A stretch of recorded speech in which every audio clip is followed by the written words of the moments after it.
Bienvenue ici au Casino de Namur. Aujourd'hui, on va vous parler de transport et logistique, CRM, TMS.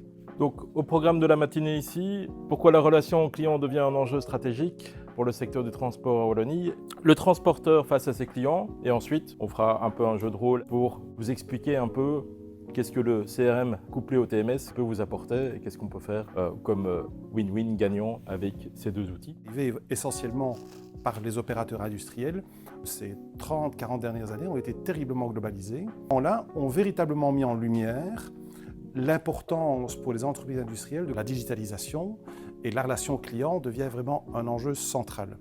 Je dirais dans une période assez intéressante, aussi avec les incertitudes liées à l'économie, où justement, je pense, on a une fenêtre d'opportunité pour les acteurs du transport logistique de démontrer leur valeur ajoutée. Et je pense qu'à ce niveau-là, vraiment, l'aspect de digitalisation et de numérisation est un enjeu absolument crucial. Vous utilisez Effici et ses produits sont dans nos data centers qui sont principalement à Paris. Et donc, c'est nous qui gérons nos bases de données. Et donc, il n'y a pas de base, vos données potentiellement qui seraient envoyées vers les États-Unis ou d'autres pays où on ne sait pas ce qu'on pourrait en faire. 2026, c'est la mémoire commerciale de votre entreprise, mais qui est surtout partagée, structurée et intelligente. Ça veut dire quoi? Ça veut dire que ça permet de centraliser de l'information, ça permet de la piloter et ça permet d'anticiper. Et on va en parler un peu juste après, parce que dans votre secteur, l'anticipation est clé de beaucoup de domaines. D'une certaine manière, ça vous apporte comme information où est ma marchandise. D'accord? Le CRM, ce qui va vous donner comme information, c'est où j'en suis dans ma relation client. Dans votre secteur, plus que dans d'autres secteurs, la rétention d'un client, la fidélisation d'un client est bien plus profitable que l'acquisition d'un nouveau client. Vous êtes dans un secteur, si je ne me trompe pas, où la marge elle tourne autour de 2%. Donc imaginez remplacer un client qui s'en va avec un cycle qui est tellement long. J'ai calculé, c'est entre 7 et 8 mois de travail pour aller rechercher un nouveau client. Donc le marketing automation, qui est ce parent pauvre, peut vous apporter énormément de satisfaction en termes de fidélisation et rétention client. Je mentionnais tout à l'heure, essayez de démarrer avec des objectifs simples, de démarrer avec le logiciel très rapidement avec une ou deux fonctionnalités et au fur et à mesure de venir enrichir le programme, enrichir l'accompagnement. Ça vous permet de pouvoir mesurer l'écart à l'objectif et de pouvoir onboarder avec vous les gens. Donc voilà, Fabrice et moi-même, on va vous présenter le duo gagnant, on l'espère. C'est ça. Donc c'est vraiment l'idée de pouvoir vous expliquer en quoi le TMS, s'il est déjà mis en place au sein de votre structure, est important, mais à l'heure actuelle n'est peut-être pas suffisant pour pouvoir attaquer le marché tel que vous devriez parvenir à le faire. Et donc, ce que le commercial ne voit pas quand il travaille, c'est globalement le premier point, c'est commandes. Donc les commandes qui sont soit des commandes spot, qui sont hors contrat par exemple aussi, en fait qu'est-ce qu'il fait? Il va directement dire ouais, je reçois un email, hop, je renvoie un email, j'ai une sheet Excel avec une grille de prix dans un coin que je garde, je lui réponds, j'envoie, et au final personne ne sait ce qui a été envoyé, hormis lui. Et en plus de ça, pas de processus de validation, donc c'est un cas particulier. Le but de la mise en place d'un CRM, c'est de pouvoir justement aller capter l'information qui se trouve dans le TMS pour essayer de représenter ça de manière plus claire pour le commerce. C'est-à-dire, s'il y a une commande qui a été effectuée, donc vous avez un contrat qui est running, le commercial de pouvoir savoir où est-ce qu'on en est dans ce contrat. Est-ce qu'effectivement on facture, est-ce que le ratio est bon? Est-ce que pour l'instant on suit la cadence avec ce client-là? Ça, en fait, pour le commerce, quand il doit obtenir ce type d'informations, c'est compliqué. Il doit se connecter au TMS, l'interface n'est pas pensée pour ça, il n'a pas un joli rapport qui lui met les informations en direct, il n'a pas de message d'alerte, pas d'alerte. Donc il évite le TMS. Et donc il est en réaction et pas en action. Nous, notre objectif, c'est d'inverser cette tendance, faire en sorte de pousser l'information vers le commerce et évidemment de pouvoir redispatcher l'information vers les autres acteurs au sein de l'entreprise qui ont besoin de cette information pour épauler le commerce.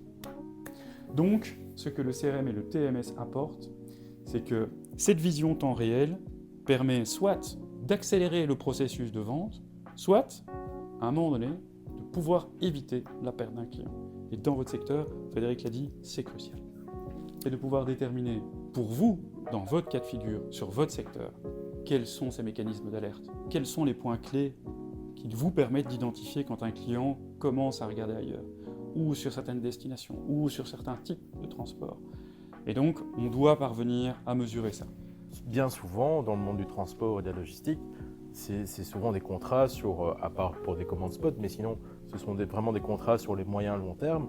Et donc, c'est très compliqué de voir sans CRM demain mais comment le client va réellement suivre l'engagement du contrat qu'il a signé et dire, bah, tiens, en fin d'année, est-ce qu'on est à 80% du réalisé ou si on n'est qu'à 50%, sans CRM, ça va être compliqué de le faire.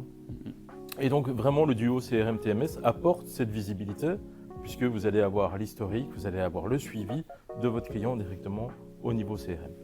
Donc l'idée, c'est que nos équipes projet ont l'habitude de travailler avec ces différents TMS et donc d'échanger de la donnée avec eux. Ce qui est beaucoup demandé, c'est l'assistance à l'enrichissement de données. Donc typiquement, tiens, j'entends qu'il y a tel client ou tel prospect, et en fait, j'ai pas la connaissance autour de cette société.